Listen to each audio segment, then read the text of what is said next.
in the chat. I'm going to start because the recording just started, so I'll talk about the chat in a minute.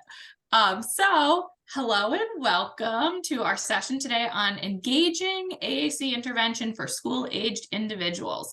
So I kind of have focused a bit on school age, but I think that if that's not the setting that you're working in, you'll hopefully still find some things that apply to younger populations and older populations. So my name is Sarah Gregory. I am an SLP and assistive technology and inclusion consultant in a public school district in upstate New York. I'm in Ithaca, New York. And so I work K through 12, supporting SLPs and teams, including our students with most significant needs, and also supporting AT and AAC. I also present on these topics at conferences and for different organizations, and I share a bit on social media, maybe not quite as much as I used to, but this is where you can find me on Instagram, Twitter. I have a YouTube channel that I was pretty hot on during the early days of the pandemic. So some of the things I'm going to talk about, you can find kind of more ideas on my YouTube channel, specifically how to make some digital activities and things like that. I also have a TikTok. I've made some TikToks. I haven't done that in a while, but this is where you can find me if you want to chat more. Mike said, you know, our goal is to build a network, and Mike is awesome at helping people find their networks, and I've definitely benefited from that myself. So if you have questions after this presentation, or comments or other ideas, things that I haven't thought of, please reach out. And as I started to say at the beginning, anyone see what I did with my I thought I heard somebody. Hold on, try to mute this person. I think somebody's not muted. It looks like I can't mute you, but I got it. I'm doing my job. Here I am doing my job. But feel free to participate in the chat. If you have questions, if you want to help answer other people's questions as I'm talking, share other resources, feel free to chime in there in the chat.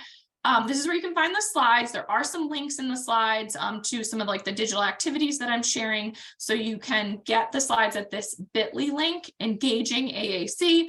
The capitalization does matter there. And we'll get started. So for our agenda, we're going to talk about some considerations for AAC in the schools, and some strategies to support AAC learning in the schools. So we're going to talk about descriptive teaching, modeling and aided language input. We'll look at a few curricular modifications that we can do, and then we'll also look at some other fun digital activities. Okay. Access, you need access, share. I will change the access so that you can, it's not restricted. Anyone with the link, you should be able to access the slides now. So when we think about assistive technology in our schools, this is something that's protected and mandated under IDEA. So we are responsible for providing assistive technology, such as AAC, to our students, and it's really anchored in our students' need to access the curriculum. So this is a thought that I got from Erin Sheldon from a session that we did together a couple years ago, where she said that no student with complex communication needs can meet their own communication needs, much less their curriculum needs, without access to AAC. So this is something that's really, really foundational to for our students who have complex needs. And if at any point you get pushback on, you know, time to support teachers or time to learn about AAC yourself, or money that you need for purchasing things, we can come back to this need. And, you know, in schools, which is a little bit different than private practice, that we need to look at our students' needs as it relates to academics and the curriculum. And so I really like to make those curricular ties, especially as I'm advocating for things with my administrators, is that I, you know, will bring it back to the curriculum, because when we're in the schools, that's something that's kind of like the language that that people will start to listen to if you start saying like, oh, well, this is how I'm linking it to the Common Core standards. This is just a kind of screenshot of our New York State Common Core standards, but every state has these standards that I think sometimes we might feel like we don't always need to connect to for our students who have more significant disabilities, who might be performing at a level that seems at a mismatch for what their grade level standards are. However, I think it's really important to look at the actual grade level standards for what grade your student is in and not necessarily earlier standards. So if you have a student who is in second grade, let's look at these second grade standards and see how we can scaffold and modify so that our students with more complex needs are still working towards the same goals as their peers are. So for example, we in second grade in New York State, we look at developing and answering questions to demonstrate understanding of key ideas in a text. That is something that could look very different for different students. So that answering questions might look like, in depth, a paragraph, written work. It also could, we'll learn about descriptive teaching a little bit later in the session, but it could be using descriptive teaching to help answer a question using just one word or just 2 words. So we can look at the actual grade level standards and think about how we as SLPs or as teachers can support our students towards these standards rather than saying, okay, let's look at kindergarten standards instead. We can be using these, which I think it helps helps teams frame how our students can also fit in into gen ed and inclusive settings as well. For some reason, my mouse isn't working good. So also, as we look at the Common Core, I know as a speech therapist, I have often said okay, where I feel like I can come in and support is ELA, or tell me when you're doing a writing activity and I can totally work on the language around this. But when we really look at all of the Common Core standards, we'll see that language and literacy is embedded into every single subject. So we can't, if we're supporting students who use AAC, we can't ignore math, we can't ignore science. There is really no way to meet the Common Core standards in science if you cannot communicate about the scientific concepts that you're learning. So I think that, this idea that I talked again with Erin about in the presentation that we did really helped me kind of broaden my ideas of how I can support my students in different ways and in different subjects, because language is going to be the foundation of being able to meet any of these standards and show proficiency in these areas. So Erin talks a lot about descriptive teaching, and I've learned so much from her in that area. But before we get into descriptive teaching, we're going to talk a bit about vocabulary considerations, which some of this might be familiar to people, especially if you've been working with AAC for a while. So we know about core and fringe vocabulary. So there's kind of these 2 different pockets of vocabulary that we look at that our students need to learn to be successful in schools. So core is going to make up the majority of what we say. About 80% of what we say is a subset of 300 to 400 words. They're high frequency words, mostly pronouns, verbs, demonstratives, and they're not context specific. So this is not going to be your high level academic vocabulary. That's going to be your fringe vocabulary. It makes up only 20% of what we say, and it's an infinite number of words. It's noun. So it's any noun, it's car, school, window. And again, these academic terms that a lot of times we really want to focus on when we're supporting AAC in the schools. So both core and fringe have a place. When we're supporting AAC, we know there's limited real estate on the device. We can't program in every single word, every single academic term that our students are going to come across in their school careers. So that's why we talk a lot about core and focusing on this language that can be used across subjects that's not so subject specific.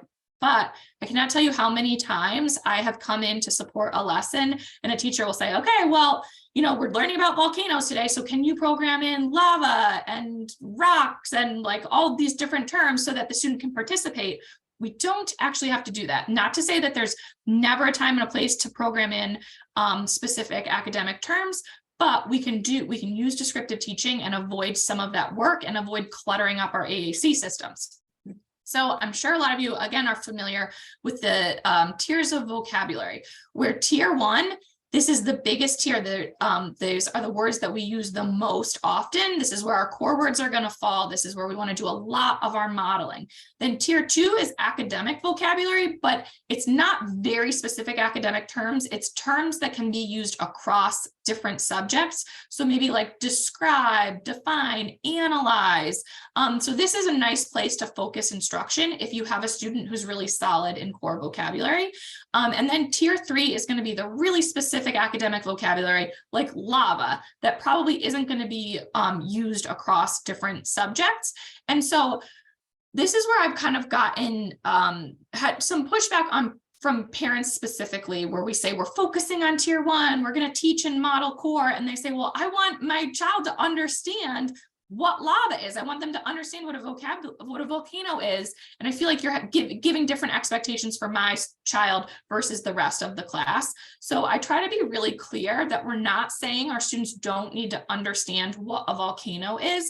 We really want them to have receptive understanding of these tier 3 vocabulary words. We're going to explain them. We're going to model them. We're going to show videos, give hands-on experiences as much as we can, so that they receptively understand these terms and concepts, but they don't have to expressively say it. You don't have to push a button that says lava on your device in order to demonstrate an understanding of lava.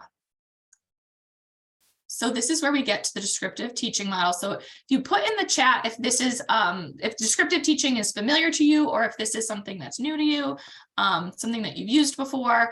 I found that as I've talked about this, especially this year, it's been new to a lot of people, which is cool, because I think that this is a very, very powerful strategy. So, heard me talk about this. Wonderful. I love talking about descriptive teaching. Okay, somebody says familiar but not well understood in school. So I could talk. I wanted to share a lot of resources at the end, so I could talk all day about different strategies for like helping integrate students into the classroom. I think descriptive teaching is one of the most powerful strategies that we can use to help students engage with academics. So that's why this is something I'm focusing on today. So this term was kind of coined by Gail Van Tatenhove. And so she has an article that is linked in my references at the end that she wrote in 2009. And the idea is, as I said before, there's limited real estate on an AAC device. So if you can imagine a student who's in second grade and across every subject, what are we learning about in second grade? And what are those like scientific words that we want to program in, the math concepts, the characters from the books that we're reading about in ELA, and then pictured them just in 7th grade and going through that for every subject, for every unit, after every year. If we're programming in like all the characters of the books, their system is going to become a mess. And I have seen this happen where with good intentions, teachers have spent a lot of time programming in, they're putting in a lot of these specific words that essentially allow students to answer a question, but it doesn't necessarily mean that they understand the concepts. So when we think back to the idea of core vocabulary, and we know that most of what we say is this small subset of words, we think about how we can describe academic concepts with core words rather than programming in volcano or hurricane or something like that. So Ken says, how is that different from every other student?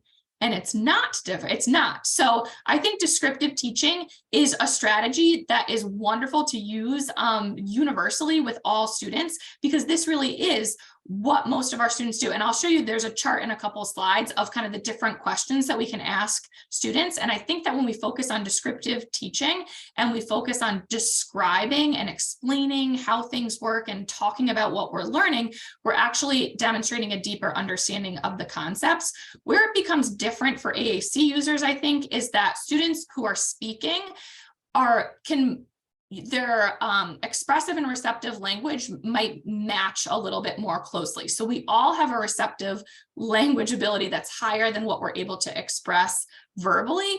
But if you're speaking, we don't have that issue of kind of the number of cells that you can have. Is the need for lots of fringe words a problem with Yeah. So the fringe vocabulary, I think that we'll answer this question better when I get to the chart of the different questioning style. But it's not just the design of AAC systems. It's also another part of this that I could, again, talk more about, but we need another webinar, is literacy learning. And so the way that our students who are non-speaking are going to be able to have the same flexibility of language as their speaking peers is by teaching them to read and write so that they can use their devices to type out any word that is not programmed in their device. So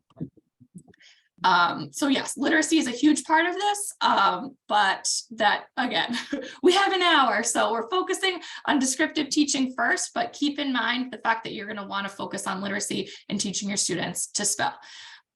So here's some examples of descriptive teaching, and you can see that this tier 3 vocabulary that we sometimes can focus on across different subjects like humor, herbivore, erosion. Again, we want our students to receptively understand these concepts. We want you to be able to picture what erosion looks like and why that matters because of climate change and things like that, whatever our Common Core standards are and whatever your goals are of the lesson. But we don't have to say erosion. We don't have to touch a button that says erosion in order to understand that concept and also in order to demonstrate understanding of the concept. So instead of programming in humor, we could talk about funny, joke, happy, make people laugh. And the cool thing about descriptive teaching is this can really span across language levels. So you could say one word, funny, great, we're describing humor. You could also say like something that makes people laugh and use a complete sentence and use more words. It's not just sort of for emergent communicators, things like that. So instead of herbivore, we can describe an herbivore by saying it's an animal that eats plants.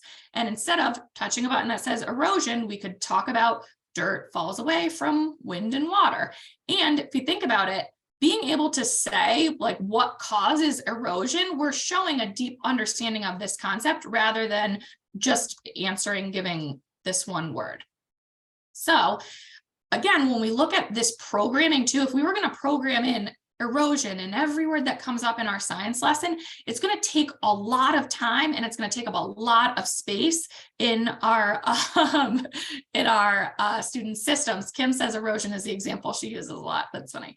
And so when we're a lot of times, and often without realizing it, when we program in these words into our students' devices, we're doing that so they can answer questions, so that we can quiz them and they can give us an answer, which is not really fun. It's not necessarily engaging learning, and we aren't necessarily moving their vocabulary and their communication abilities forward as much as we could be. And when's the last time you said erosion? So if I took, Kim, your device, and I put a button that said erosion, well, Kim uses this a lot because she uses this as an example.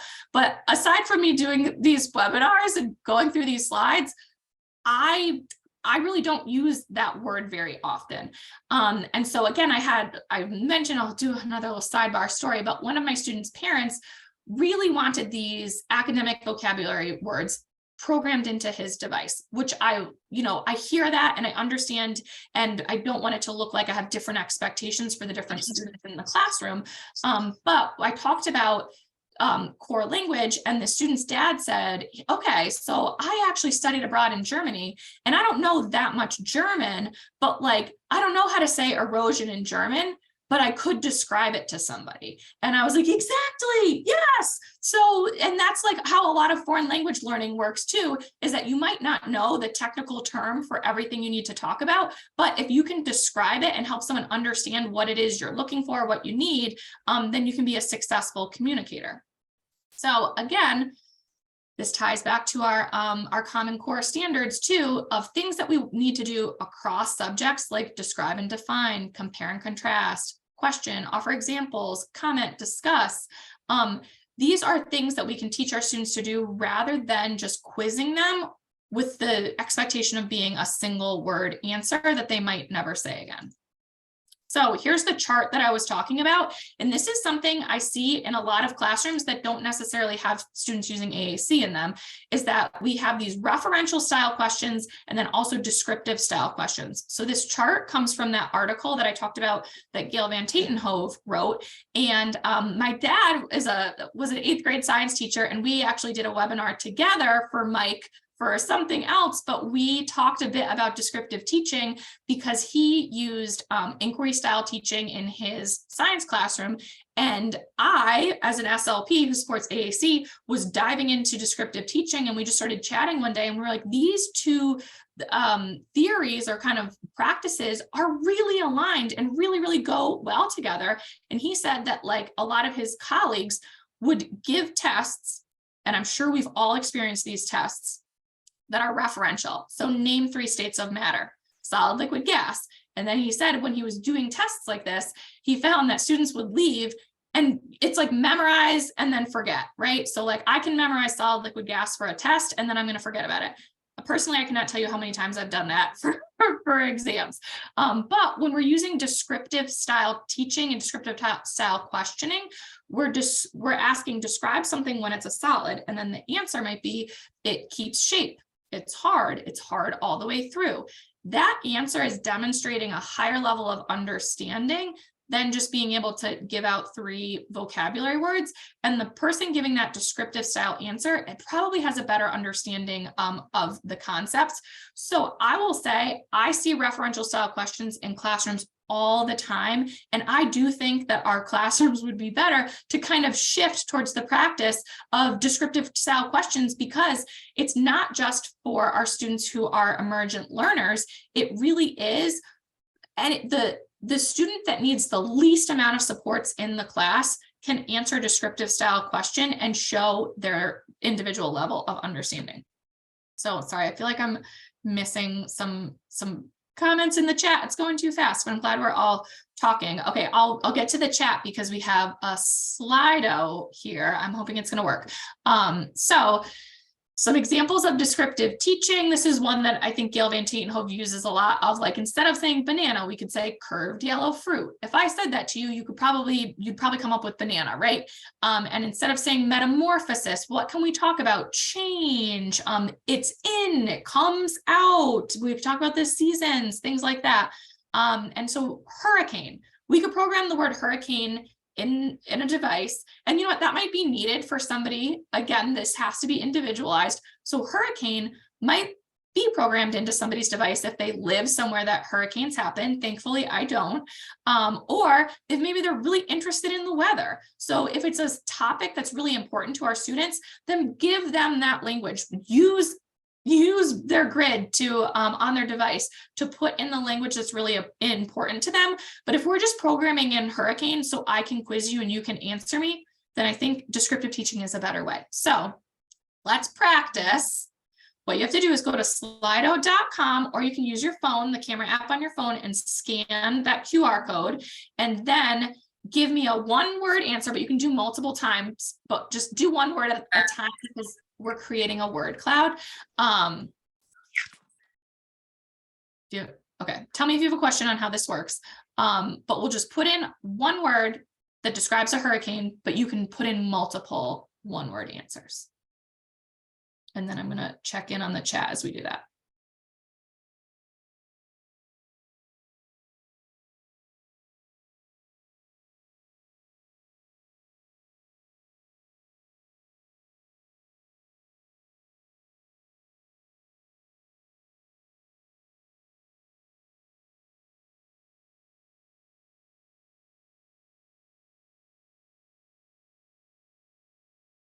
Okay, great. This is coming in. I see a couple questions in the chat that we'll also get to. So windy, perfect, scary, rain, loud, strong, moving. I like that. So these are words that are probably going to be found on most robust AAC systems. mess. Weather is going to be on there. Big storm. Like turn is one that I've seen. Wet, yes, because that's why a hurricane is different than a tornado, right? Is that it's above water. So talking about that is really deepening our understanding of like, I have been in one hurricane, but if your student has never seen a hurricane, they might not be able to picture it, and maybe just seeing a video isn't enough to really understand, but to say like, okay, it starts on the water and it can come to the land, and this is the destruction that can happen. And we can use these vocabulary words like, I see torrential. That's a great one to describe and a great one to target, I think, receptively. We might not find that on a device, but rain we're definitely going to find. I like that, so we can talk about kind of what I would mean in relation to a hurricane. So as these keep coming in, somebody had a question about recovering engagement when a student is refusing to use their AAC system because it's been used to quiz. So I think that's a really important thing to talk about, because that's one reason why I love descriptive teaching so much, because when we kind of go in the other direction of programming in these words that might not be important or interesting or engaging to our students, and just say, what is it? You tell me. This is a picture of what? Hurricane, tell me on your device. It can really make students like averse to their AAC systems. And I have seen that happen quite a bit, where students don't want to use their systems because like it's just used kind of for compliance or used for quizzing. And so I think it's really important to think about, especially as we're newly introducing AAC to a student, make it fun, make it engaging, make it a tool that gives them power, that lets them control their environment, that lets them get things they want and get rid of things that they don't want. And so I think it is easier to start that way from the beginning. It's harder to recover, as Amanda's saying, this student who already is averse to their system because it's been used to quiz. But I would say just kind of try to go back to those strategies that you might start if you were the one who's newly introducing the system, and say, can the team agree that we're not going to give demands using the AAC device? We really want to get this student independent and initiating, and make the goal initiation rather than answering questions, and maybe talk about kind of different functions of like, let's help them initiate communication. Maybe that's protesting things they don't want, and sort of go back to basics. And again, in another webinar, I would talk about coaching strategies and getting people on board. And I'm happy to talk more about that after the session, if you want to email. Okay, so modeling, again, this is probably something that's familiar to everybody, but I think that it's just important to note that as we're thinking about descriptive teaching, these are the things that we can model for our students while they're in class or while they're engaging in academics. So think about giving that receptive understanding to tier 3 words, but where we're doing our modeling and aided language input is going to be on the core and tier 1 words. So just a couple kind of quick ideas and things to think about as we're modeling and this might help, Amanda, for your student. So what we do want to do is take the pressure off. So it's not like I'm asking you a question and you need to answer it, and there's pressure not only to use your system, but also to get the quiz correct. We want to model when it's easy. So sometimes if a student's like, or even the person who's modeling, it's not always going to be us, right, who are in this webinar, but if you're helping somebody else do the modeling, I have really learned, I think I've had a lot of success with this strategy, because I used to come in really hot and be like, model all day, every day, model core words as much as you possibly can. And now I say, okay, I recognize realistically it will not happen all day, every day. If you're going to model once, I want you to model when it's fun and easy, not during a difficult history lesson, not when the student is having a hard time behaviorally, not when we're giving them a direction to do something that they don't want to do. We want to do it when it's fun and easy. And this makes it, I think, better for our students who are learning AAC, but it also makes it easier on those communication partners. We want to provide wait time and invite a response rather than requiring a response. So a quiz is kind of a required response, right? But we want to provide opportunities where students can choose to respond if they want to or not. So in opposition to that. We don't want to model if it's stressful. We don't want to model only requests. That's somewhere we can get stuck too. We don't want to use AAC to be a quiz or a test. We also don't want to create an echo of ourselves. So modeling is to give the student an understanding of how to use different words in fun, meaningful ways and where to find those words on your system. It's not so that I can say hurricane and then you say hurricane, or for me to say wet. Now you say wet. A hurricane's wet, say wet. That also is not fun. So we would take all those words from the word cloud and we would model and model and model all of those during the lesson about hurricanes. And then at the end of the lesson, I might say, tell me something you learned about hurricanes. And then the student can choose. Then we'll give wait time, we'll invite a response, and they might say rain. And that can kind of make it more fun, more meaningful. And again, think about those words in the word cloud. They are not specific to weather. Not some of them are, sure, but a lot of them were not even specific to weather, definitely not specific to hurricanes, that we could use in other subjects. Those words might be used at home. So we're really helping our students get find the power of communication. So now let's look at some curriculum modifications, again, using the descriptive teaching model. So this is from a lesson that I did a webinar for school and was looking at curricular modifications for one specific student. So I think I had like a 24-hour turnaround time to like get all of their lessons, modify them for the student, and then turn around and present it to the team. So this is a lesson from that. But basically what I did was I focused on descriptive teaching and modeling through every lesson, through every subject. And I think this can make it a lot easier for teams when we're not saying, use this in science, do this during lunch. We really have consistent strategies that we know are effective.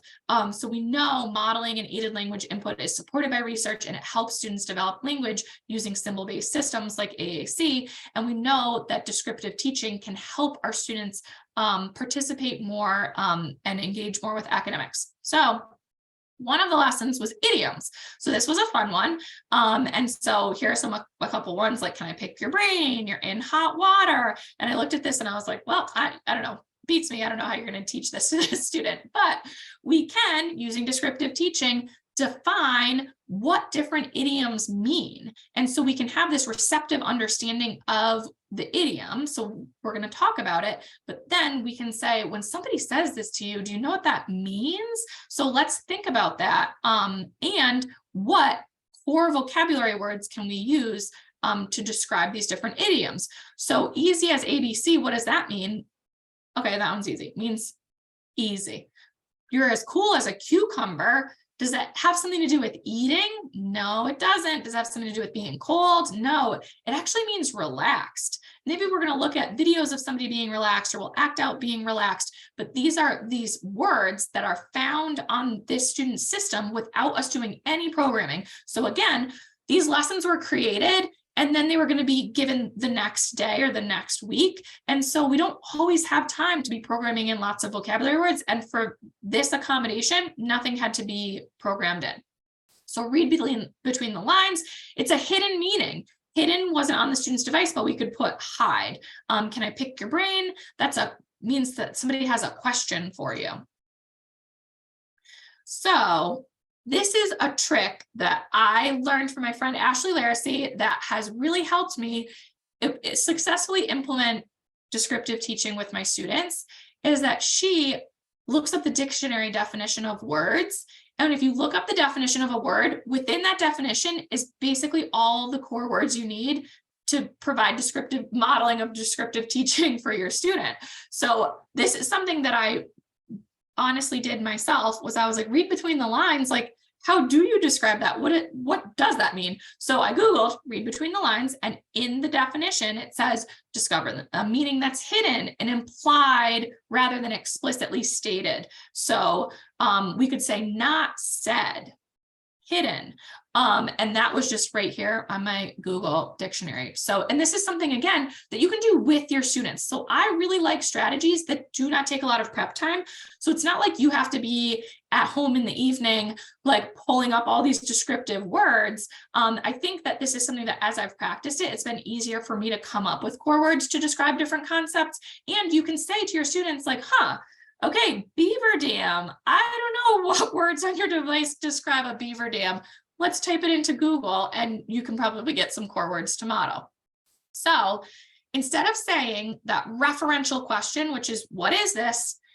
And in order for any student in the class to be successful with a referential question, they have to be able to say beaver dam. They have to know that that's a beaver dam. And there's only one way to succeed with that quiz. Where if we instead say, tell me about beaver dams, there are lots of different ways to be successful with that question. Again, the student who needs the least amount of support in your science class can tell you about beaver dams. And the student who might need the most amount of support with communication might be able to tell you if we give them modeling and use descriptive teaching. So let's talk about beaver dams. Cut down trees. The dam is used to stop water. It's calm water. It is big water. So when you use the dam, it makes more water in one place.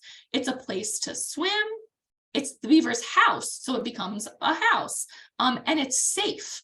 So somebody might say it keeps beavers safe from predators and from attacks and things like that if they have that vocabulary. But somebody else might just say house or safe. You keep food. And interestingly, when I modified this lesson, I realized that beavers refrigerate, they use the water to refrigerate their food so it lasts longer. So anyways, this is things that you can learn together with your student, not necessarily adding more work and prep onto your plate, which is something else I love about descriptive teaching. So now we're going to look at some different activities. I find that digital activities are easy to share, and these things like can always be printed out, and I'm sure you'll get some other ideas of things that, like physical hands-on materials. But I started sharing a lot about AAC a few years ago when we kind of quickly switched to teletherapy, and I started making a lot of digital resources. And then I realized that making digital materials are fun. It can be motivating and engaging for our students, and that we can, even now we're back in person, we have been for quite a while, I pull up digital materials all the time on my computer or on an iPad. So I think that there's definitely a place for them. They're really easy to customize, which again, if we're talking about erosion, I don't have like a material on my game shelf to help teach somebody about erosion. But we can definitely look up a YouTube video. We can use some, make pictures and things like that. We can also incorporate students' interests. So this is something that for students who maybe are not at their grade level standards, that pulling in specific interests, even into academics, can make things really fun. You can quickly adapt them, so it doesn't take a lot of prep, and kind of meet your students' specific interests. Again, as we're talking about students who might not be demonstrating skills at their grade level, we want to make sure that the materials that we're using in therapy and in the classroom are age respectful. So what does that mean? I really like this quote from Kate Ahern that describes this.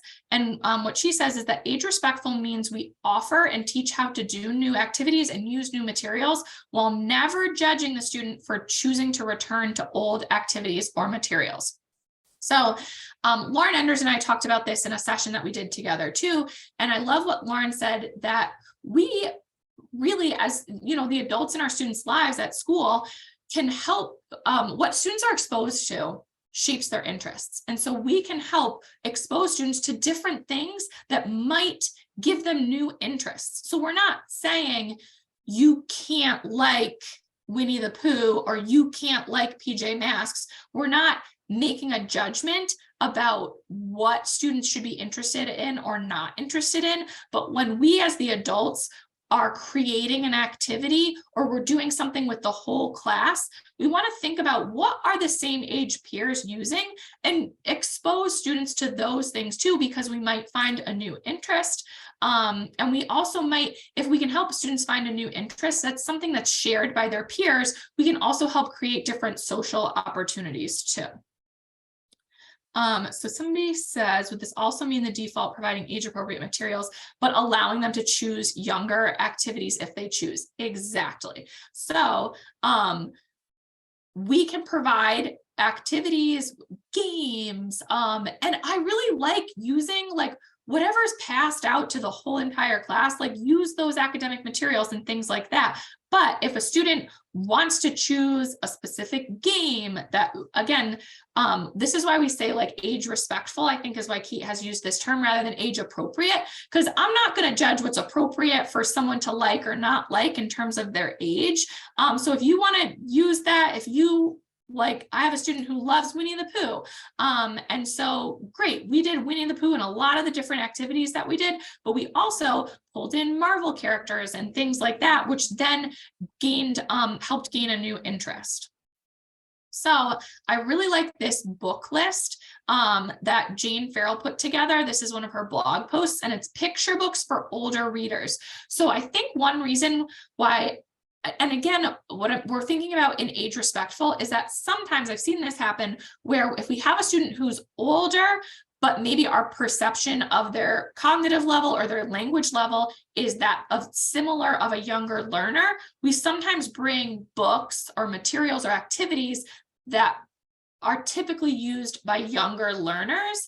And so we want to think about how can we give a picture book that might be the language level, and pictures help us understand the story too, right? So I can see why we're going towards picture books, but instead of picking maybe a Sandra Boynton book that's often read by toddlers, we could pick this like Baba Smart Sheep that might have some like more adult kind of humor, but still gives the pictures to go along with it to help that. And Jane Farrell, we're going to talk about Tar Heel Reader in a minute, but she writes a lot of books on Tar Heel Reader where the text is at a more emergent level, but the content is that of maybe a teenager, which I think is really nice.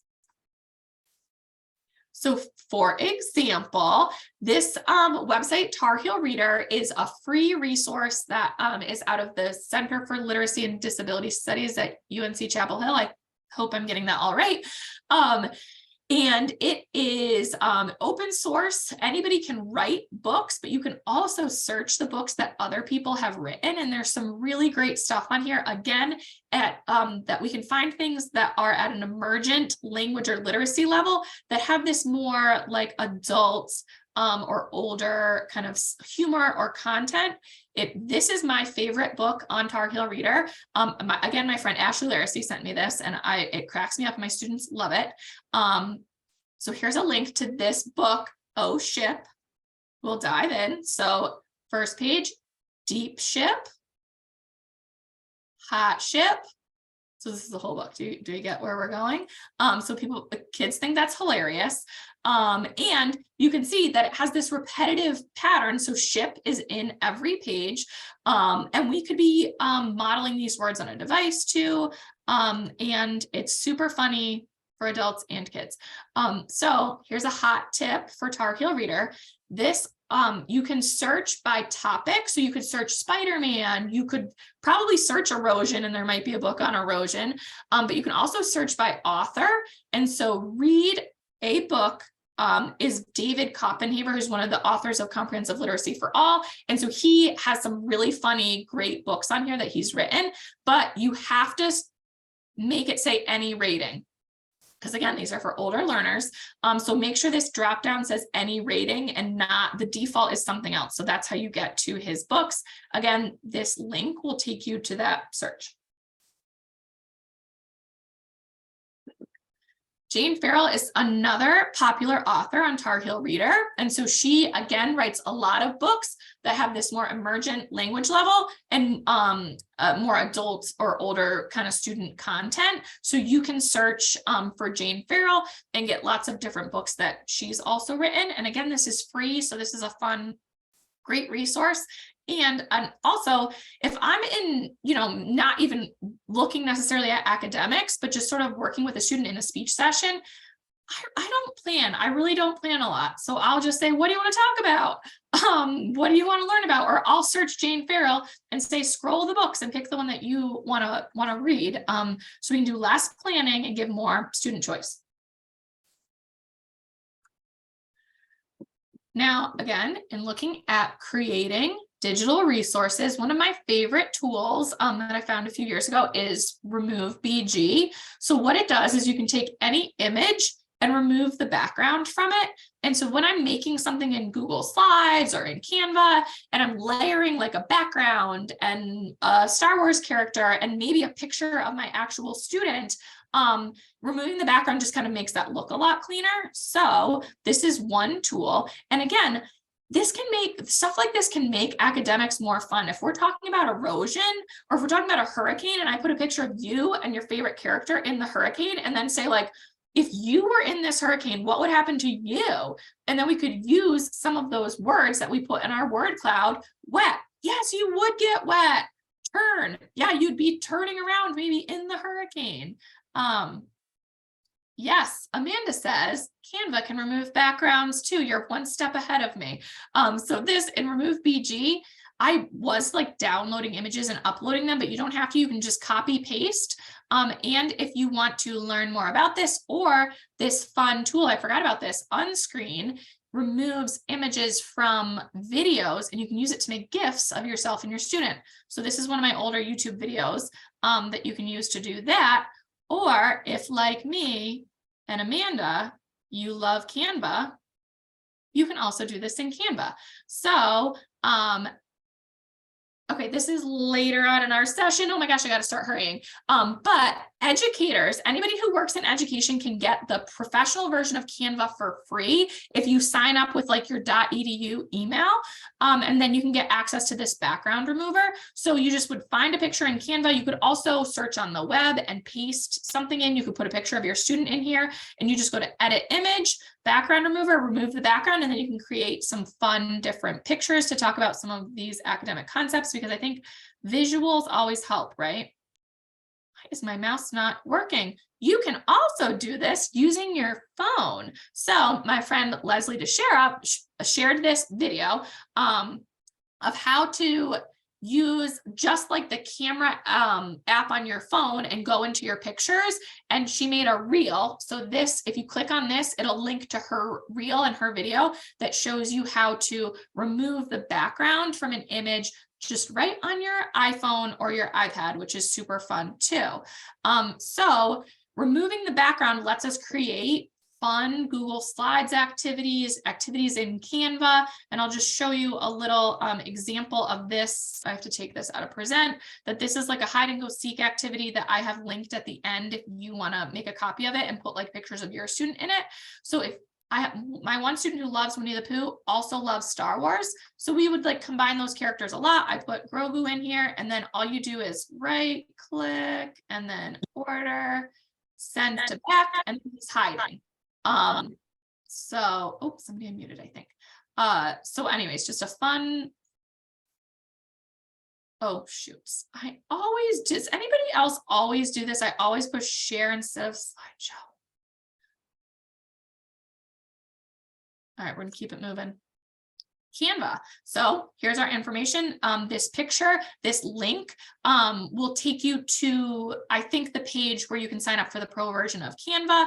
Canva has lots of like worksheet templates, which I'm not like a huge worksheet person, but if we're going to use a worksheet, let's make it fun and interactive, and using something on a digital platform can really help do that. So let's take this pre-made template from Canva, a vocabulary foursquare, perfect to use for descriptive teaching.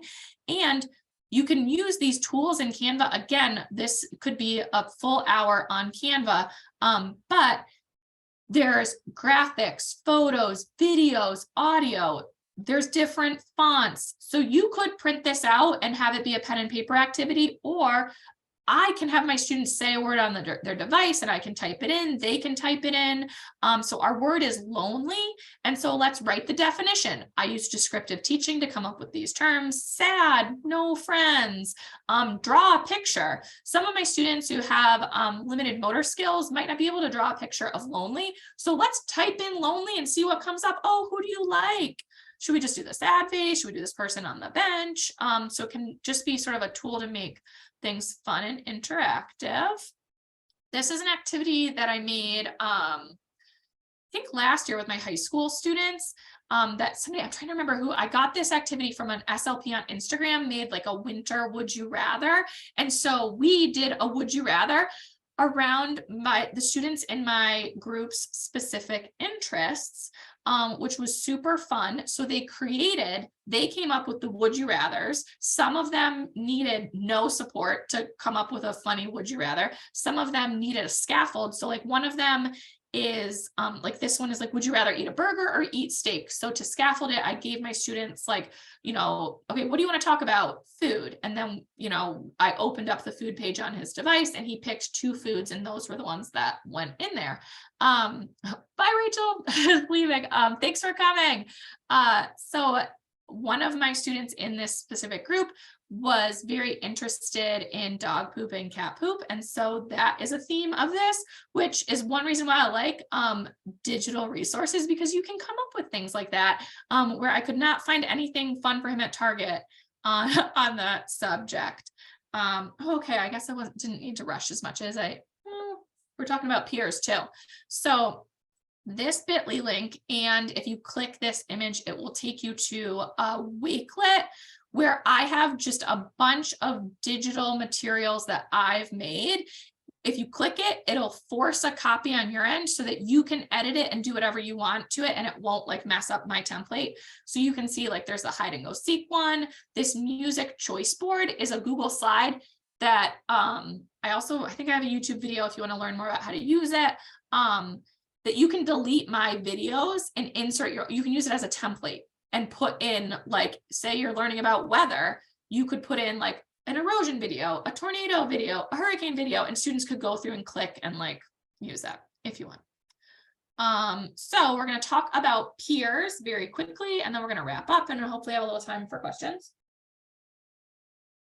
So as we're talking about AAC in the school setting, I think that thinking about peer support is really, really important, because peers make up the largest number in your communication circle of support.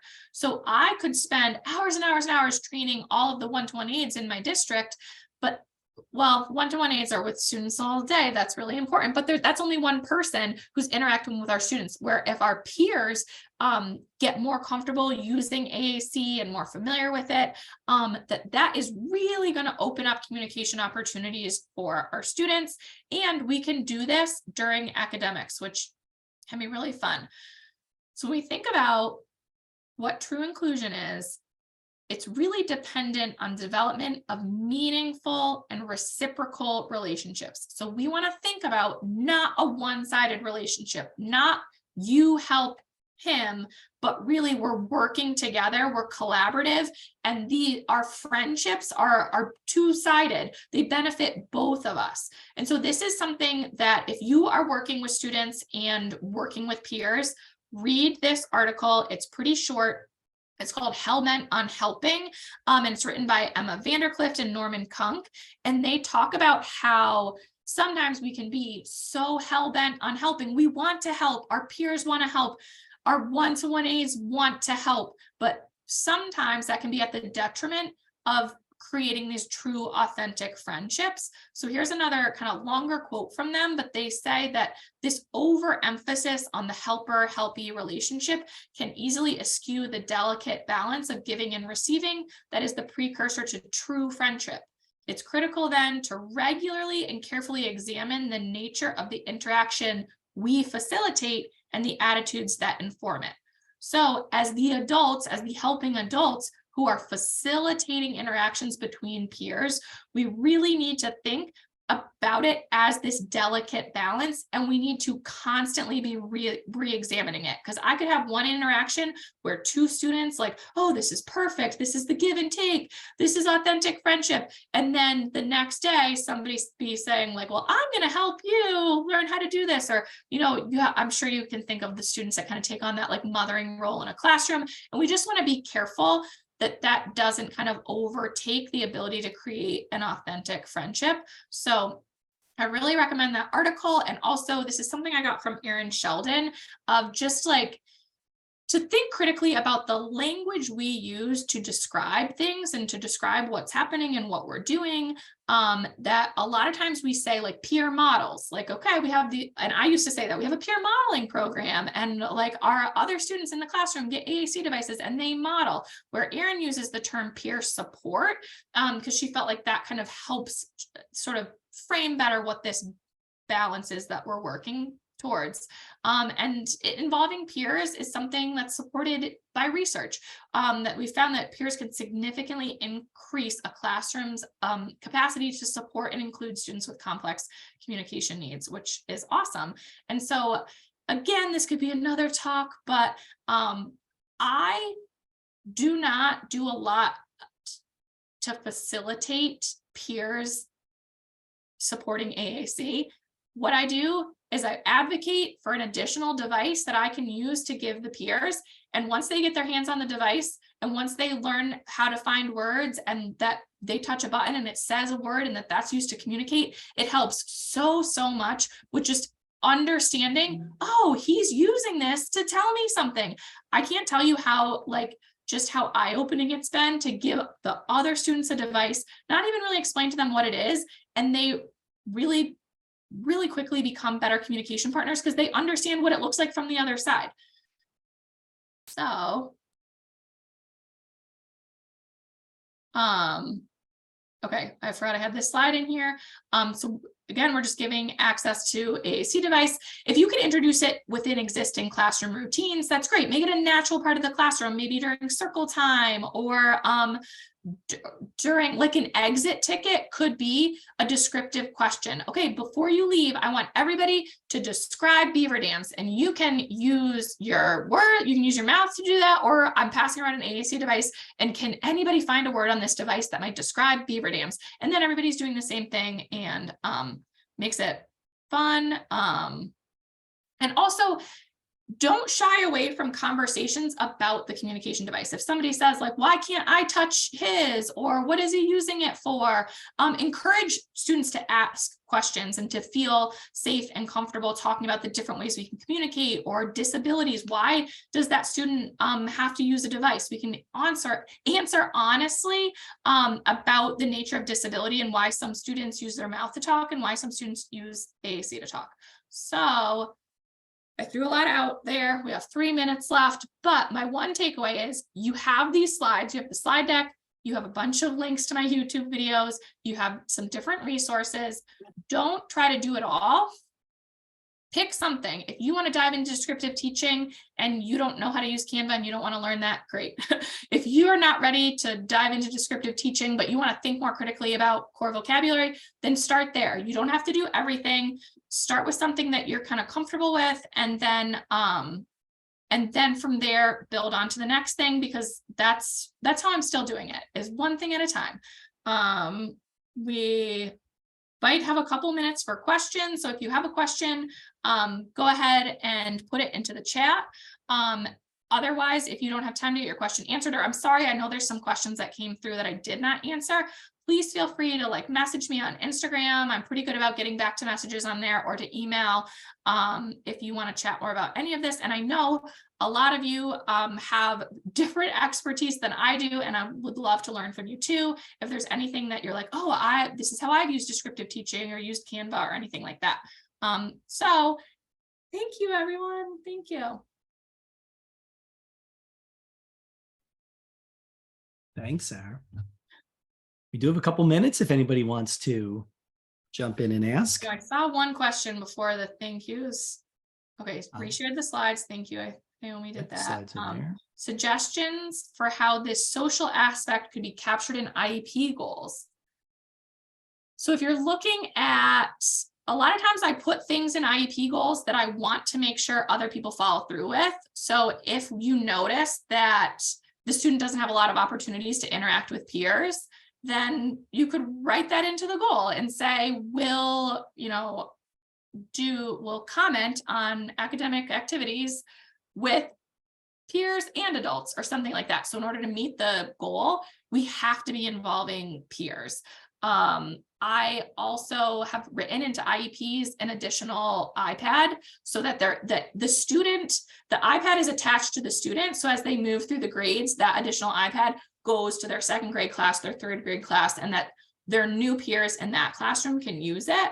I also will put aided language input. That's not necessarily addressing peers, but group sessions, integrated in-class sessions is something I put on IEPs a lot, that can address kind of all the things that I was talking about today.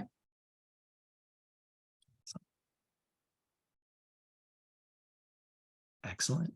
Well, everybody, thank you so much. We're glad you were here. We put it in the chat before. When the recording's done being processed, we'll drop it up on our project website. The link is in the chat there. And somebody's probably going to say, well, give us the link again. All right, wait a second. Don't be so pushy about it. No, I'm kidding. Give me 1 second. I meant to have it copied so I could drop it back in and I forgot. That's where it will end up, along with all the other webinars we do for this project. So again, Sarah, thank you very much. It was awesome as always. Yes, thanks for having me. Thank you, everybody. Thanks, everybody. Have a Sarah. good Thank rest of the day.